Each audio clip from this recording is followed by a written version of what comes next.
पालमपुर गांव में एक गंभीर बीमारी फैल जाती है जिससे गांव वाले बहुत परेशान हो जाते हैं। इस गांव में एक अमीर परिवार है जिसका मुखिया बलराज है, जो कि गरीब लोगों से बहुत चिढ़ता है और उन्हें अपने घर के आसपास भी भटकने नहीं देता। बलराज को एक गरीब उसके घर की ओर आते हुए दिखाई देता है। ए लड़के, कहाँ जा रहे हो? साहब, बहुत भूख लगी है, मैं खाने की तलाश में हूँ। खबरदार, जो मेरे घर की तरफ एक कदम भी बढ़ाया तो मैं तुम्हारी टांगे तोड़कर रख दूंगा। ऐसा मत कहिए साहब, 2 दिन से भूखा हूँ। अगर आप मुझे खाना खिला देंगे तो भगवान आपका भला करेगा। अच्छा, तो अब तेरे जैसे गरीब भिखारी को खिलाने से मेरा भला होगा? निकल जाए यहाँ से, नहीं तो अपने कुत्ते से तेरी टांगे कटवा दूंगा। बलराज का कुत्ता उस गरीब लड़के की ओर दौड़ता है। ये देखकर वो गरीब लड़का यहाँ से अपनी जान बचाते हुए भागने लगता है। बड़ा आया था मेरा भला करने वाला। दूसरी तरफ गांव में एक गरीब आदमी है जिसका नाम दीन दयाल है। उसे अपनी तरह सभी गरीब लोगों से बहुत हमदर्दी है। वो एक किसान भी है, इसलिए उसके पास पर्याप्त मात्रा में अनाज है। इसलिए वो गरीब और असमर्थ लोगों को अपने घर पर खुद खाना बनाकर खिलाने लगता है। अरे शर्माओ मत भाई, अपना ही घर समझो और एक रोटी और खा लो। तभी उसके दरवाजे पर चिल्लाते हुए बलराज आता है। अरे ओ दीनदयाल के बच्चे, बाहर निकल। आप लोग परेशान मत होइए, आप खाना खाइए, मैं जाकर देखता हूँ कि आखिर बात क्या है।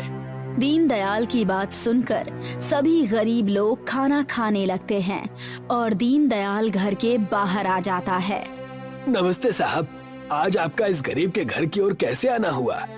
मैं तो तेरी शक्ल भी नहीं देखना चाहता, लेकिन तेरे कारनामे इतने घटिया हैं कि मुझे यहाँ आना पड़ा। अब क्या गलती हो गई मुझसे सरकार? तू बड़ा दानवीर बना फिरता है ना, तू जाकर सड़कें बनवाना, रास्ते ठीक कर। मैंने ऐसा क्या कर दिया? तू जो ये गरीबों को खाना खिला रहा है उससे मुझे परेशानी हो रही है। पर साहब, मैं तो इन बेचारे गरीबों को अपने घर पर अपना उगाया हुआ अन्न खिला रहा हूँ, इससे भला आपको क्या तकलीफ है? तू चाहे अपने घर पर खिला या अपनी छत पर खिला, पर ये लोग उड़कर तो सीधे तेरे घर में नहीं आते ना। ये लोग मेरे घर के आगे से होकर गुजरते हैं। पर इसमें बुरा क्या है? ये इतने गंदे लोग हैं कि इनके पीछे मक्खियां भिनभिनाती हैं और कुछ मक्खियां मेरे घर में भी घुस गई हैं। ये तेरे लिए आखिरी चेतावनी है। अगर आज के बाद तूने इनको खाना खिलाया तो तेरी खैर नहीं। इतना कहकर बलराज गुस्से से यहाँ से चला जाता है। दीनदयाल अपना उदास चेहरा लेकर घर के अंदर आता है, जहाँ पर कुछ गरीब लोग खाना खा रहे हैं, जिन्होंने बलराज की चेतावनी सुन ली है। चाचा जी, क्या आप कल से हमें खाना नहीं खिलाएंगे? नहीं बेटा, ऐसी कोई बात नहीं है, तुम चिंता मत करो। तुम्हें जब भी भूख लगे मेरे घर आ जाना और पेट भरकर खाना खा लेना। खाना खाने के बाद सभी गरीब लोग दीनदयाल के घर से चले जाते हैं। दीनदयाल अपने पड़ोसी बलराज की बातों पर बहुत देर तक सोचता है, पर उसका मन नहीं मानता कि वो इस बीमारी के समय में गरीबों की मदद ना करे। इसलिए वो गरीबों को खाना खिलाना जारी रखता है। ये देखकर बलराज बहुत चिढ़ जाता है और वो एक पंचायत बुलाकर दीनदयाल पर झूठा चोरी का आरोप लगाता है। मैंने इस दीनदयाल को अपना पड़ोसी और दोस्त माना, पर इसने दोस्ती की आड़ में मेरे घर से 5 बोरी अनाज चुराए हैं। मैं नहीं चाहता ये चोर गांव के दूसरे लोगों के घर में भी चोरी करे, इसीलिए इसे गांव से निकाला जाना चाहिए। बलराज की बात सुनकर और गांव वालों के हित के लिए पंचायत दीनदयाल को गांव से निकालने का फैसला करती है। अब दीनदयाल अपना घर छोड़कर गांव से दूर जंगल में जाकर रहने लगता है। वो जंगल में अपनी छोटी सी झोपड़ी और एक रसोई घर बनाता है। दीनदयाल अपने बचे हुए अनाज से गरीब लोगों को फिर से खाना खिलाना शुरू करता है, पर अब दीनदयाल के पास धीरे धीरे अनाज की कमी होने लगती है। वो एक दिन में कई 100 लोगों का खाना बनाता है। इसी बीच जब वो अपने अनाज भंडार में जाता है तो देखता है कि अब उसके पास सिर्फ आधा बोरी अनाज ही बचा है। हे भगवान, मेरी मदद करो। ये महामारी तो थमने का नाम ही नहीं ले रही है और ऊपर से मेरे घर में राशन भी खत्म होने जा रहा है। मैं कैसे लोगों की मदद करूंगा? दीनदयाल बचे हुए आधे बोरी अनाज से गरीबों के लिए खाना बनाता है, जिससे वो एक थाली में कुछ खाना अपने लिए निकालकर अलग से रखता है। वो सभी गरीबों को खाना खिलाता है और खाना खाने के बाद जब सभी गरीब वहाँ से चले जाते हैं तो दीनदयाल अपना खाना निकालकर खाने लगता है। तभी एक बीमार बूढ़ी औरत दीनदयाल के दरवाजे पर आ जाती है। बेटा, बहुत भूख लगी है, कुछ खाने को दे दो। दीनदयाल को उस बूढ़ी औरत पर बहुत दया आती है और वो अपने लिए रखा हुआ खाना उस बूढ़ी औरत को खिला देता है। खाना खाने के बाद बूढ़ी औरत वहाँ से जाते हुए दीनदयाल को आशीर्वाद देती है। बेटा, इस महामारी में जब सभी लोग मरीजों से दूर भाग रहे हैं, तब ऐसे समय में भी तुम गरीब और असहाय लोगों की मदद कर रहे हो। भगवान तुम्हारा भला करे और तुम्हारे इस छोटे से रसोई घर को अनमोल बनाए। इतना कहकर वो बूढ़ी औरत वहाँ से चली जाती है, क्योंकि अब खाने के लिए कुछ नहीं बचा है। इसलिए दीनदयाल भूखा ही सो जाता है। भूखा सोने की वजह से दीनदयाल को रात में ठीक से नींद नहीं आती, इसलिए वो सुबह होने से पहले ही उठ जाता है और पानी पीने के लिए अपने रसोई घर की तरफ जाता है तो देखता है कि उसका पूरा रसोई घर सोने का बन चुका है। हे प्रभु, आपकी लीला तो आप ही जाने, पर अब मैं गरीब लोगों की और अच्छे से मदद कर सकता हूँ। दीनदयाल अपने रसोई घर से कुछ सोना निकालकर और उसे बेचकर मिले हुए पैसों से बीमार और गरीब लोगों की मदद करने लगता है। इसी बीच बलराज को भी बीमारी लग जाती है और वो भी मदद के लिए भटकते भटकते दीनदयाल के घर पहुंच जाता है। मैं किस मुंह से माफी मांगू तुमसे दीनदयाल। मैंने पहले तो तुम्हें बहुत परेशान किया और बाद में तुम पर झूठा इल्जाम लगाकर तुम्हें गांव से निकलवा दिया। कोई बात नहीं साहब, उस वक्त आपके सिर पर अमीरी का घमंड सवार था, पर आज आपको देखकर लगता है कि मेरे सामने कोई अमीर आदमी नहीं बल्कि एक गरीब असहाय खड़ा है जो मुझे मदद के लिए पुकार रहा है। दीनदयाल बलराज को अपने घर के अंदर ले जाता है और उसे खाना खिलाकर कुछ दवाइयाँ देता है। इसी तरह से अपने सोने के रसोई घर से थोड़ा थोड़ा सोना निकालकर दीनदयाल बीमारी के वक्त में सभी गरीब और असहाय लोगों की मदद करता है। गोपाल के माँ बाप नहीं थे, वो अपने भैया भाभी के साथ रहता था। गोपाल की भाभी गोपाल को अपने पति के ऊपर बोझ समझती थी। गोपाल जब भी खाना खाने के लिए बैठता तो भाभी किसी न किसी बहाने घर में कलेश करती। अब इस सांड को कुछ काम करने के लिए बोलोगे या ऐसे ही बिठाकर खिलाते रहोगे? सेठ जी की कपड़ों की दुकान है, उसी पर इसे लगाने की बात की है। सोमवार से ये वहीं जाकर काम करेगा।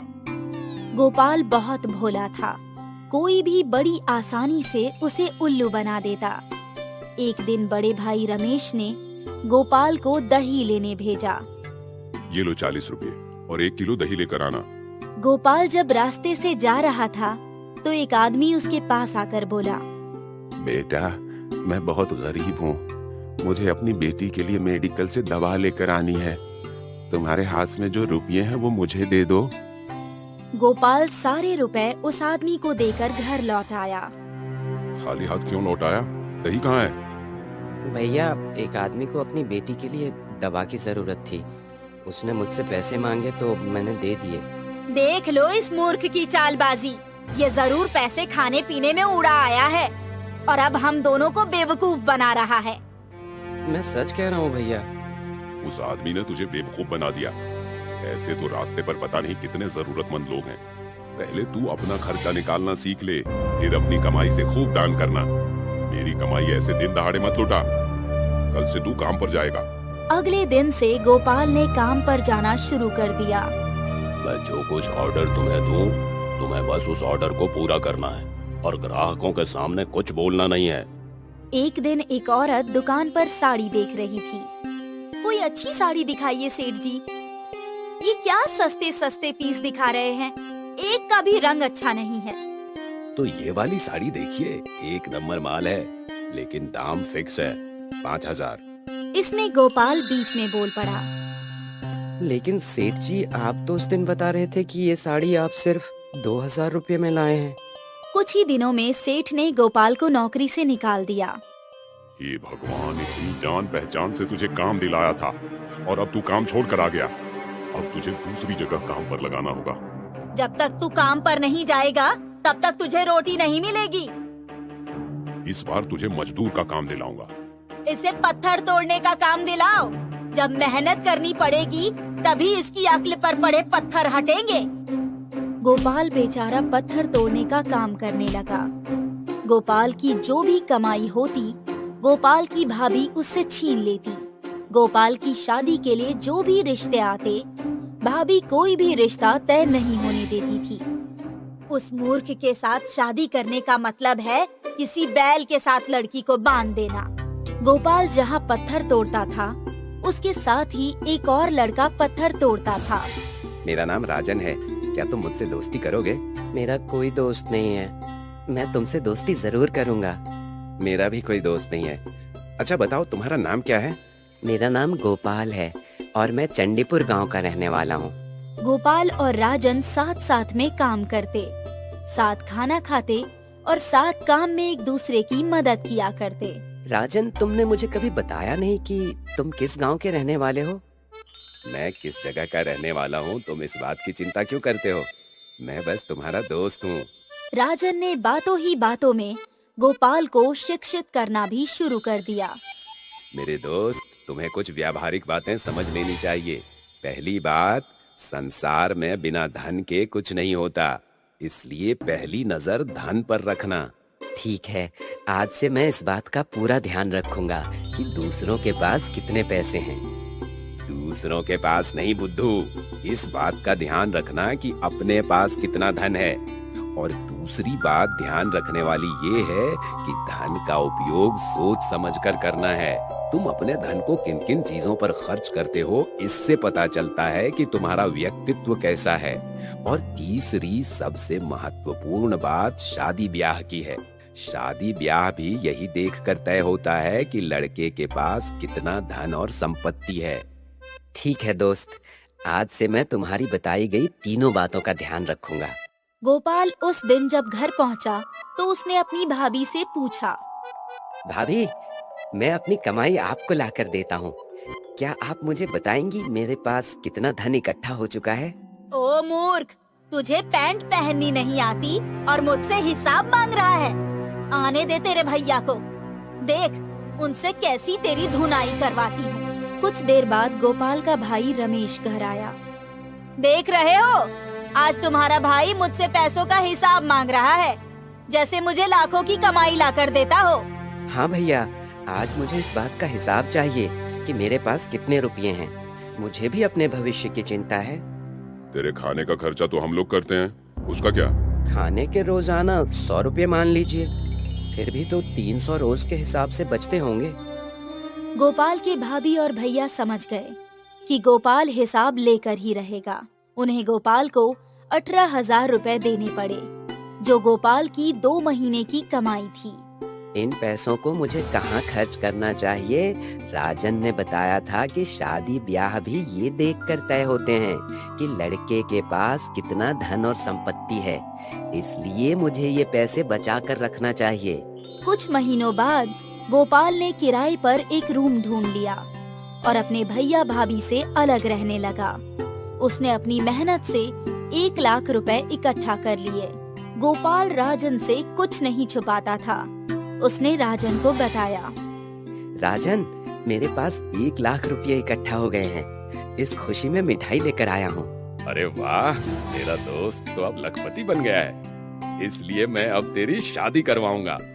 राजन ने एक सुंदर लड़की से गोपाल की शादी करा दी। इतनी सुंदर लड़की तुम कहाँ से लाए राजन?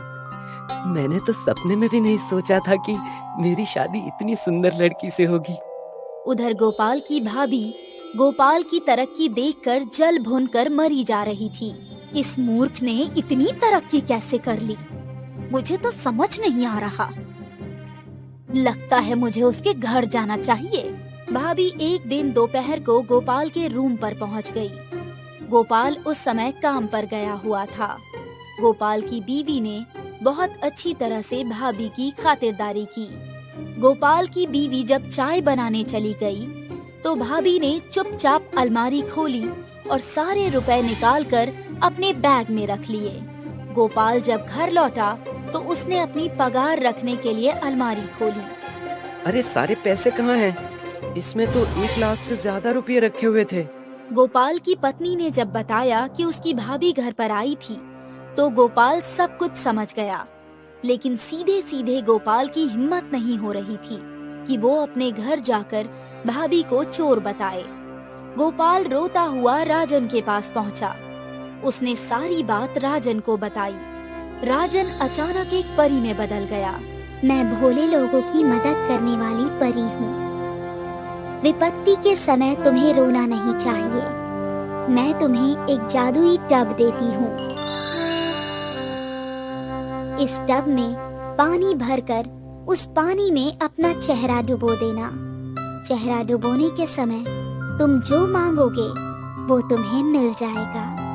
यदि कोई लालची व्यक्ति इसका गलत फायदा उठाना चाहेगा तो उसके परिणाम बहुत बुरे होंगे। गोपाल जादुई टब को घर ले आया और उसने उसमें पानी भरा। पानी में अपना चेहरा डुबोकर गोपाल ने खोए हुए 1 लाख रुपए के बारे में सोचा। गोपाल को वो रुपए वापस मिल गए। गोपाल ने गांव के सारे लोगों को भोले लोगों की मदद करने वाली परी और जादुई टब के बारे में बता दिया। गोपाल की भाभी एक दिन रोते हुए गोपाल के पास आई और बोली, गोपाल, मुझे माफ कर देना। मैंने तुम्हारे ऊपर बहुत जुल्म किए और तुम्हारे पैसे भी चुराए। मुझे अपने बुरे कर्मों का फल मिल गया। तुम्हारे भैया की नौकरी चली गई। एक दिन के लिए वो जादुई टब मुझे दे दो। गोपाल ने जादुई टब अपनी भाभी को दे दिया। भाभी ने लालच में आकर टब में अपना मुंह डाला और ढेर सारा सोना मांगा। टब के पानी में एक सांप आ गया और उसने भाभी को डस लिया। रामनाथ अपनी बीवी सरिता के साथ एक गांव में जाता है, जहां रास्ते में वो एक बड़े से पीपल के पेड़ पर लटके बहुत सारे सोने के गहने देखकर दंग रह जाता है। अजी, ये पीपल का पेड़ है या गहनों का? देखिए कितने सारे सोने के गहने लटके हैं। अरे इधर कोई नहीं है, मैं तुम्हारे लिए 2-4 गहने तोड़ लाता हूँ। अरे बाप रे, ये हमको थप्पड़ कौन मारा? अरे क्या हुआ भाई, तुमने गहनों को छूने की कोशिश क्यों की? अच्छा हुआ बच गए, वरना ये पेड़ तुमको मार डालता। मार डालता? हाँ, ये जादुई पीपल का पेड़ है। पास के गांव में जाने से पहले जो जंगल है वहाँ के लुटेरे गहने लूट के ले गए हैं। इसलिए जो भी यहाँ से उस गांव के लिए जाता है अपने गहने इस पेड़ पर लटका जाता है और वापस लौटने पर ले जाता है। तब तक ये पीपल का पेड़ उन गहनों की ना सिर्फ रक्षा करता है बल्कि अपने अंदर से निकलते पानी से उसे चमका भी देता है। मैं लुट गया, बर्बाद हो गया। काश मैंने आपकी बात सुनकर यहाँ गहने लटका दिए होते तो लुटेरे मेरे 2 लाख के गहने ना लूटते। अरे हमने तुम्हें कितना समझाया था, तुम्हारे दोस्त ने भी तो समझाया था। वो तो अपने गहने यहाँ लटका के गया था। हाँ, पर इसे यकीन नहीं हुआ था। 2 लाख के गहने गवा बैठा। लो मेरे गहने तो बच गए, वापस कर दो। हाँ, क्यों नहीं। रामदीन नाम है ना तुम्हारा, ये रहे तुम्हारे गहने, देख लो, एकदम सेफ और पीपल देवता की कृपा से चमक कर साफ हो गए हैं। अरे पर मेरे 2 लाख के गहने, काश मैं इसकी तरह आपकी बात मान लेता। अरे बाप रे, गहने तो हमारे पास भी बहुत है, अगर लुट गए तो? अरे मेरी तरह बेवकूफी मत करना बहन, यहाँ लटका जाओ, वापस आते हुए ले लेना। उसकी बात सुनकर रामनाथ सरिता अपने अपने गहने वहीं पेड़ पर लटकाकर निश्चिंत होकर चले जाते हैं।